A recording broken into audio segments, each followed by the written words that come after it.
அட்டகாசமான டேஸ்ட்டில் எறா பொரியல் எப்படி பண்ணலான்னு பார்க்கலாம். இது வந்து டேஸ்ட் வந்து சூப்பராக இருக்குங்க. நீங்களும் ட்ரை பண்ணி பாருங்கள்.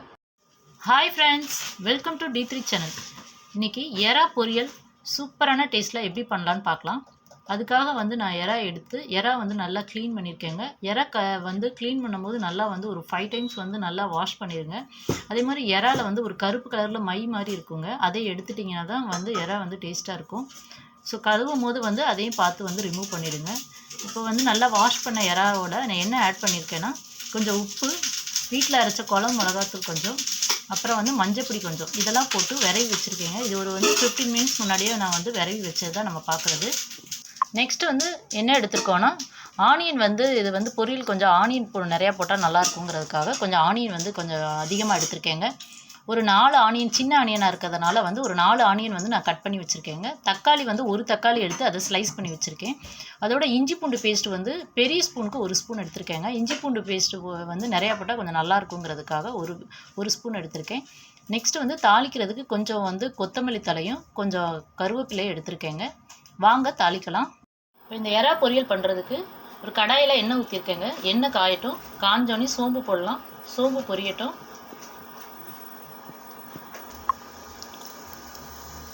சோம்பு பொரிஞ்சோன்னே கருவேப்பிலை போடலாம். ஸோ கருவேப்பிலை போட்டாச்சுங்க. கருவேப்பிலை பொரிஞ்சிருச்சு.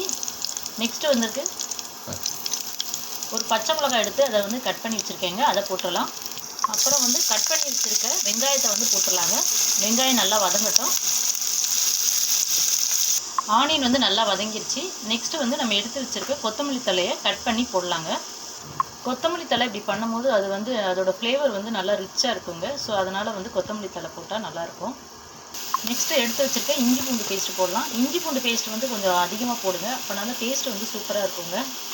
நெக்ஸ்ட்டு கட் பண்ணி வச்சுருக்க தக்காளி போடலாங்க. நெக்ஸ்ட்டு இந்த எறா பொரியலுக்கு தேவையான உப்பு வந்து இதில் போட்டுடலாங்க. தக்காளி நல்லா வதங்கட்டும். தக்காளி வதங்கினதுக்கப்புறம் ஒரு 1.5 கிளாஸ் அளவுக்கு தண்ணி ஆட் பண்ணாங்க. தண்ணி வந்து கொதிக்கட்டும். தண்ணி வந்து ஒரு கொதி வந்த பிறகு வீட்டில் அரைச்ச குழம்பு மிளகாத்தூள் வந்து 1 ஸ்பூன் போட்டிருக்கேங்க. இதில் வந்து ஆல்ரெடி வந்து நம்ம வந்து எறாலே வந்து 1 ஸ்பூன் அளவுக்கு வீட்டில் அரைச்ச குழம்பு மிளகாத்தூள் போட்டிருக்கோங்க. ஸோ அதனால் இதில் நான் 1 ஸ்பூன் போட்டிருக்கேன். உங்களுக்கு காரம் எப்படியோ அதுக்கு தகுந்த மாதிரி போட்டுக்கோங்க.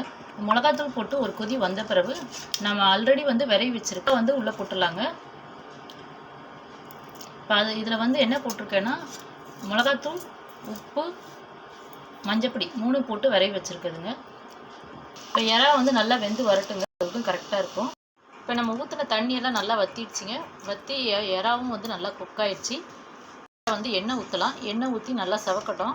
நமக்கு சூப்பராக வந்து எறா பொரியல் வந்து ரெடி ஆயிடுச்சிங்க. எறாவும் வந்து நல்லா குக்காகி வந்திருக்கு. இப்போ இதில் ஊற்றின நம்ம தண்ணி வந்து நல்லா வற்றினதுக்கப்புறம் என்ன பண்ணுறோன்னா, எண்ணெய் ஊற்றி வந்து ஸ்டவ்வை வந்து சிம்மில் போட்டுருக்கோங்க. சேஞ்ச் ஆகி வந்திருக்குங்க. வந்து பாருங்கள். நாங்கள் போடுற வீடியோ தான் லைக் பண்ணுங்கள். உங்கள் ஃப்ரெண்ட்ஸ் அண்ட் ரிலேட்டிவ்க்கு ஷேர் பண்ணுங்கள். மறக்காமல் D3 சேனலை சப்ஸ்கிரைப் பண்ணுங்கள். Thank you so much.